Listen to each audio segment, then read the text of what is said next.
High বন্ধুরা, good morning. তোমরা সবাই কেমন আছো? এই যে কোথাও চা, কিন্তু বাসি কাজকর্ম সেরে চা নিয়ে এসেছি। আমি আবার লিকার চা একটু ভালোবাসি। সকাল টাইমটা তো লিকার চা নাহলে ভালো লাগে না। তো আজকে খুব আনন্দ হচ্ছে, কেন বলো তো? আজকে রান্না করতে হবে না। রান্না করতে গেলেই না মাথাটা যায় গরম হয়ে। এই গরমের মধ্যে ইচ্ছা করে বলো তো? ভালো লাগে না রান্না করতে। এই জন্য একটু আনন্দ লাগছে। মানে কালকে রাত্রিবেলা কী করেছি বলো তো? ভাত করেছি, ভাত করে ভাতে জল ঢেলে দিয়েছি, দিয়ে আলু সিদ্ধ দিয়েছি, দিয়ে রেখে দিচ্ছি। আমি সারাদিন আজকে পান্তাই খাবো। আজকে আর রান্নাবান্না করবো না।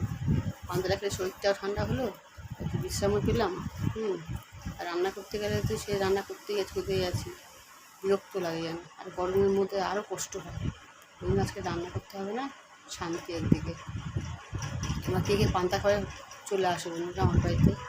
তো টাটা, পরে ব্লগে আবার আসছি।